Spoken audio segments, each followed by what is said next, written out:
मी अलका मोरंबा या चॅनलवरती आपलं खूप खूप स्वागत आहे. ह्याच्यापूर्वी एक मी व्हिडिओ केलाय, माझा प्रवास भाग 1, अयोध्या, वाराणसी आणि प्रयागराज. ह्याचा दुसरा भाग मी आता वाचते आहे. तर दुसरा भाग माझा प्रवास भाग 2, दिवस 3, प्रयागराज त्रिवेणी संगम. सकाळी ब्रेकफास्ट नंतर 8:30 वाजता अयोध्येहून प्रस्थान केले. अयोध्या वाराणसी प्रवास आणि रस्त्यात प्रयागराज म्हणजे पूर्वीचे इलाहाबाद. येथे बडे हनुमान दर्शन, याला लेटे हनुमान असे देखील म्हणतात, आणि त्रिवेणी संगम येथे जाण्यासाठी बोटीतून प्रवास असा कार्यक्रम होता. प्रयागराज येथे पोचल्यानंतर आम्ही प्रथम zone connect by the park या हॉटेलमध्ये गेलो. तेथे पहिल्या मजल्यावरती सुंदर अशा डायनिंग हॉलमध्ये जेवण तयारच होते. बुफे जेवण असून खूप सारे पदार्थ होते. भिंतीवरती छान भित्तिचित्रे होती आणि एकंदर डेकोर मन प्रसन्न करणारे होते. जेवण खूपच छान होते. खास करून तेथील ड्रायफ्रूट गुलाबजाम तर लक्षात राहील असाच होता. जेवल्यानंतर आम्ही लगेचच प्रयागराज येथे जाण्यास निघालो. त्रिवेणी संगम येथे गंगा, यमुना आणि सरस्वती या तिन्ही नद्या एकत्र मिळतात. धार्मिक विधी करण्यासाठी या संगमाचे हिंदूंमध्ये अतिशय महत्त्वाचे स्थान आहे. येथे डुबकी मारून स्नान करणे अत्यंत पवित्र मानले जाते. जेथे नद्यांचा संगम होतो तेथे गंगेचा प्रवाह उसळता खळाळता वाटतो, तर यमुनेचा प्रवाह संथ आहे. सरस्वती मात्र लुप्त स्वरूपातच आहे. गंगेच्या घाटावरून आमचा नावाडी आणि त्याची छोटी मुलगी दोघांनी आम्हाला सुखरूप संगमापर्यंत आणि तेथून परत घाटावरती आणून सोडले. ग्रुपमधील काही जणांनी त्रिवेणी संगमात डुबकी मारून स्नान केले. पवित्र पाणी बाटल्यातून भरून घेतले. एकंदरीत हा नावेतून केलेला प्रवास आणि त्रिवेणी संगम दर्शन खूपच छान वाटले. दुर्दैवाने ही खंत पण व्यक्त केल्याशिवाय राहत नाही की पवित्र अशा या स्थानी व्यवस्थापनात फारच त्रुटी आहेत. स्नान करण्यासाठी कपडे बदलण्यासाठी सोय नाही, वॉशरूम्स नाहीत, वैयक्तिक सुरक्षा आणि गोपनीयतेचा पूर्णपणे अभाव, असे एकंदर पाहता सगळाच अंदागोंदी कारभार वाटला. संगमावरून परतताना आम्ही लेटे हनुमान मंदिराला भेट दिली. हे मंदिर अलाहाबाद फोर्ट जवळ असून त्याला बडे हनुमान असेही म्हणतात. मंदिर परिसर खूप मोठा आहे. मंदिरामध्ये दर्शनासाठी खूप गर्दी होती. आत गाभाऱ्यामध्ये जाऊन खाली वाकून पाहिल्यावरती श्री हनुमानाची मोठी झोपलेल्या अवस्थेतील म्हणजे पहुडलेली मूर्ती दिसते.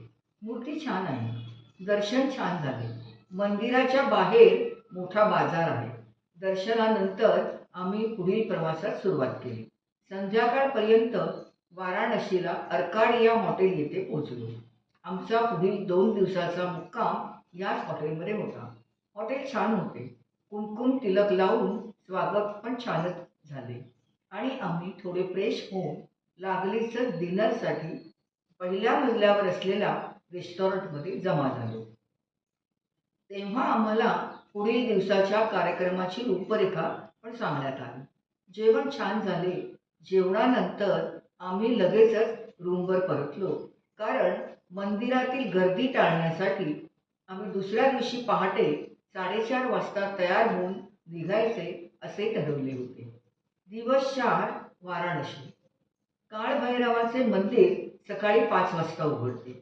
आधी ठरवल्याप्रमाणे त्यापूर्वीच मंदिरात पोहोचायचे होते. काळभैरवाला काशीचा कोतवाल किंवा द्वारपाल असे समजले जाते, म्हणून काळभैरवाचे दर्शन घेऊन म्हणजेच परवानगी घेऊन मगच श्री काशी विश्वेश्वराच्या दर्शनात जाण्याची येथे प्रथा आहे. शिवाच्या रौद्र स्वरूपात 8 भैरव प्रकट झाले आहेत. काळभैरव हा त्यापैकी 3रा अवतार असून शिवाचे हे अत्यंत उग्र, भयंकर आणि शक्तिशाली रूप मानले जाते. काळभैरवाच्या मंदिरात जाण्यासाठी अत्यंत छोट्या छोट्या गल्लीतून बोळ्यातून जावे लागते. शेवटपर्यंत बस जात नाही, त्यामुळे आम्हाला थोडे चालावे लागले. काळभैरवाचे मंदिर पाहिले दर्शन झाले आणि तेथून चालतच आम्ही जवळ असलेल्या काशी विश्वनाथ किंवा काशी विश्वेश्वर या नावाने प्रसिद्ध असलेल्या मंदिरामध्ये पोहोचलो. गंगा नदीच्या काठावर असलेले हे मंदिर भगवान शिवाला समर्पित असून 12 ज्योतिर्लिंगापैकी एक अत्यंत पवित्र तीर्थक्षेत्र आहे. तेथील मुख्य मंदिर अतिशय प्राचीन असे शिवमंदिर आहे. खूप गर्दी असून सुद्धा शिस्तीत छान दर्शन झाले. व्यवस्था खूपच छान होती. गेल्या कित्येक शतकामध्ये वारंवार हे मंदिर मुस्लिम शासकांकडून शेवटी औरंगजेबाकडून तोडण्यात येऊन सुद्धा आज येथील मंदिर तसेच नवनिर्मित मंदिर परिसर दोन्हीही खूपच दिमाखात उभे आहे.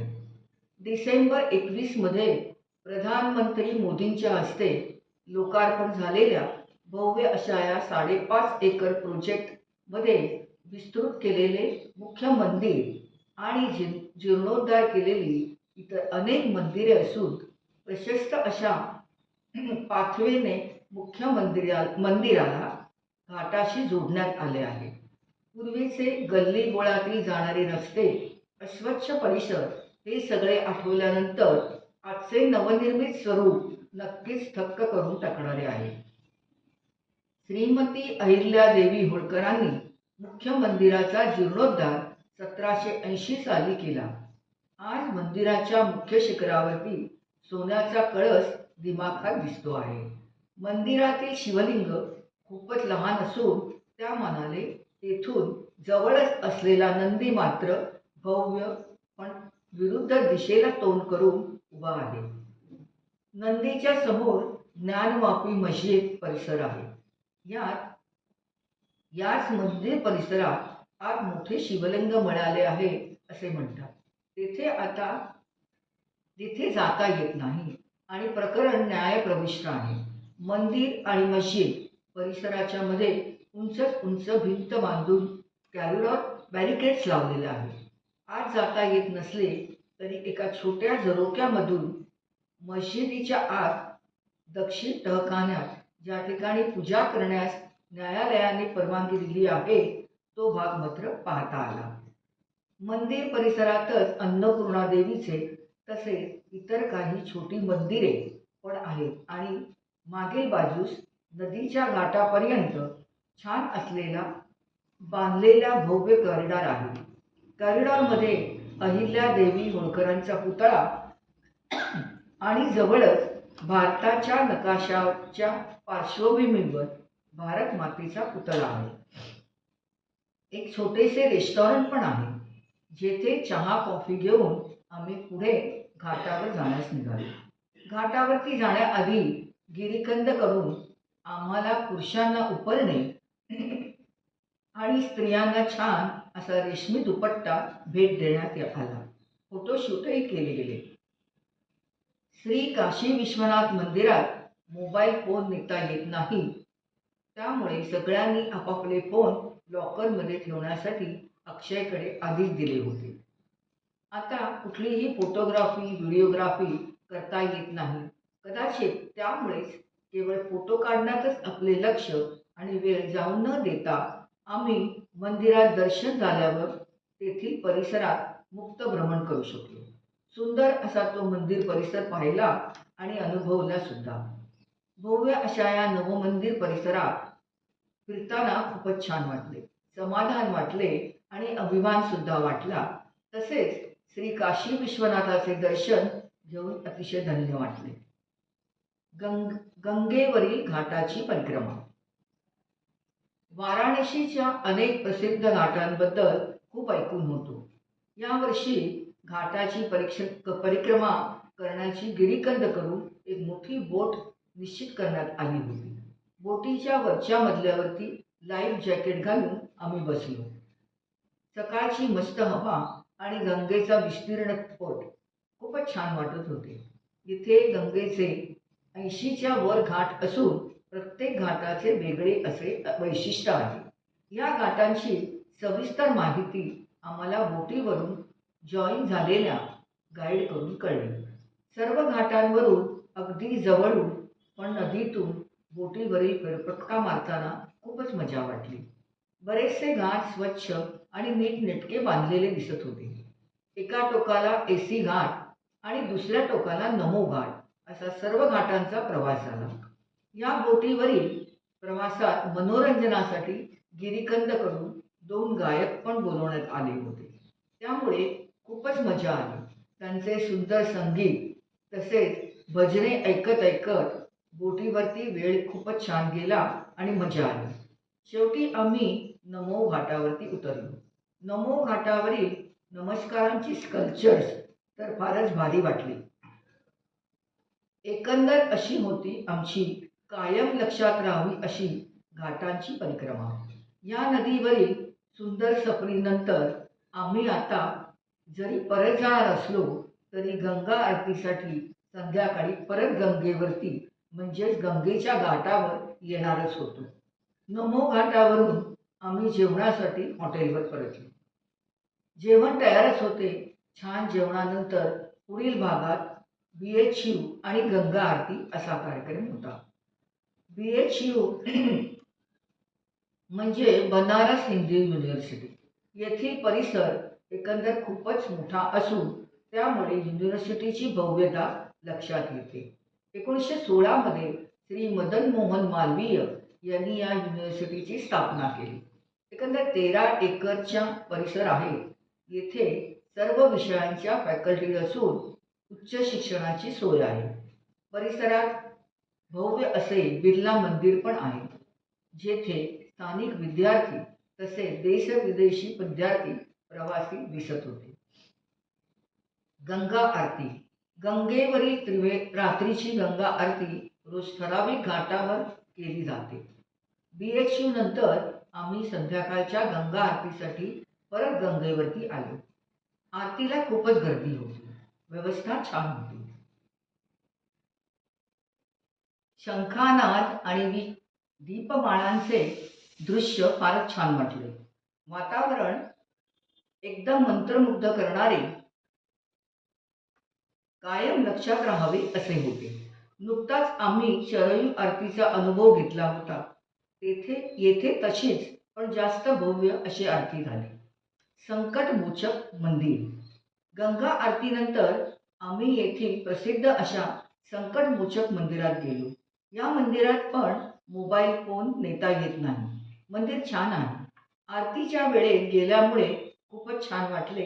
दर्शन छान झाले. स्थानिक चाट आणि बनारसी पान. आमचा शेवटचा कार्यक्रम होता स्थानिक घाट आणि बनारसी पान.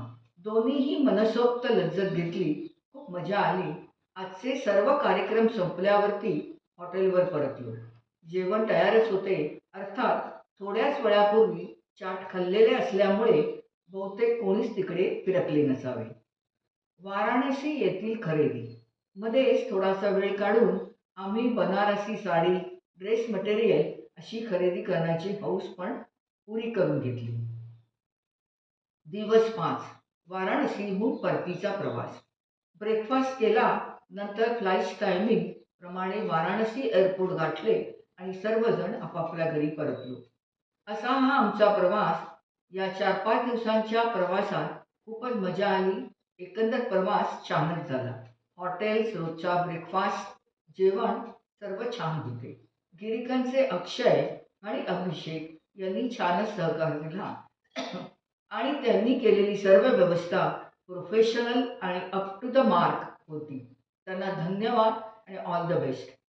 गिरीकनबद्दलचा एकंदर अभिप्राय बुकिंगपासून शेवटपर्यंत तसेच लक्षात आलेल्या काही त्रुटींबद्दल लवकरच त्यांना थेट कळवीनच.